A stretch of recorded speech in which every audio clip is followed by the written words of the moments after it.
Hi, it's Peggy. Someone had asked me how to do the flip it cards using Spellbinder dies as opposed to using the Sizzix dies, and I wanted to go ahead and give you the information on that. First, you need a piece of paper.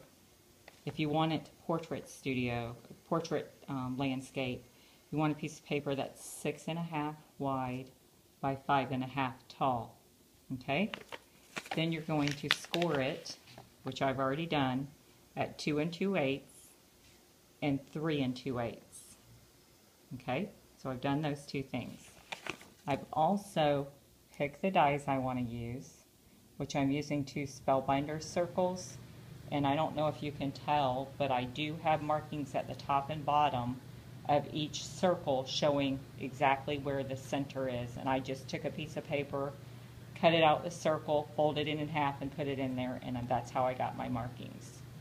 Okay, the next thing I'm going to do is I want to make 3 circles, but I only have 2 dies.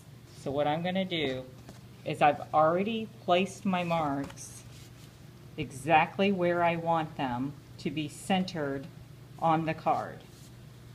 So this is my first one, and if you don't mind, I'm just going to make sure I have it completely centered. I don't have a very good setup here for doing videos like this. But there's my first one. It's centered on the line because I have the marks already made. And then I'm going to place my top one centered on the line also. So I've got my 2 circles. I will have to go through the machine once and come back and cut another circle.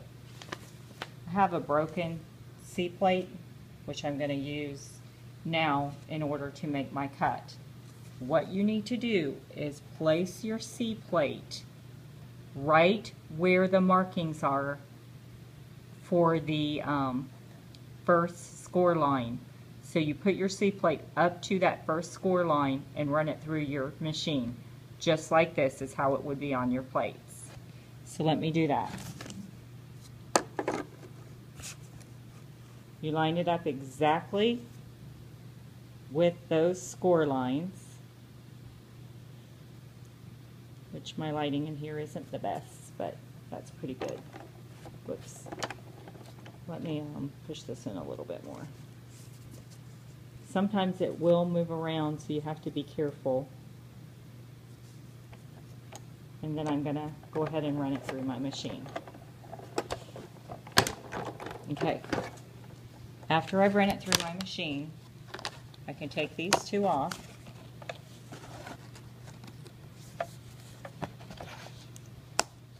Okay, got this now, 2 of my marks. Now I'm going to go down to my last mark, and I'm going to line up my die. Let me take it over here so I can see it. So it is lined up with the center. Ooh. Let me get another piece of tape if this isn't sticking. I'm going to line it up with my last mark that I pre-marked before I started. My mark was right there at the bottom edge, so I knew exactly where to put my die. Now, I need to do the same exact thing and get my cuddle bug ready. Line this cuddle bug, the edge of the die, with the first score line and run it back through my machine.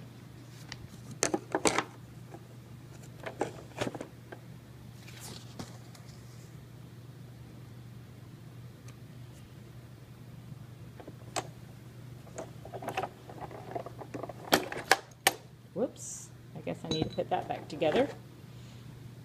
Okay. Okay, so after you've ran it through the machine 2 times, you can erase your marks that I had put on here so that I would get it centered. You fold it in half to the second score mark, and then you fold it back to the first score mark, and there you go. There's your flip it die. There you go. 1, 2, 3. There we go. Okay, so that's how I do the flip it and make the 3 circles. Just so you know, I did buy the die, which is this one. I'm going to hold this up so you can see it. I did buy this die, which is the circle flip-its die by Sizzix. And it does come with a lot of circles, and it's got the paper that you put on both sides, which makes it really nice and easy. I also have recently purchased the, I believe it's called Regal Flip-its, and it's this one by Sizzix, and it comes with all of these dies. I put them on a magnetic sheet so that they don't flop around in the envelope. A couple other things I've gotten recently. I got these, which are really cute. They're the flower, let me see if I can find the name. It's triplets, but it's Sizzix triplets, and it's the flowers. And these are all the dies you get with that one. So you can make a lot of different combinations with that one. And another one that I got that I thought was really cute was this border die. It's another Sizzix 559-200. So that's another die I bought. A couple of the dies I bought at Amanda's store, Stamp, Scrap and More, and one of the dies I believe I bought at Michael's. I believe it was this one, and I believe all the rest of them I got at Amanda's store. So I hope that helps you. Sorry it took me so long to get the video up, but that's how you do it with Spellbinder dies. This is how it looks for the triple flip-its. I've shown this before for the 3 die, and it's nice. I like it a lot better because you've got your edging around each thing, and it makes it so much easier to do. So I really love those dies, the flip-it dies, and I prefer the portrait direction for those. All right, y'all, have a great day. Bye-bye.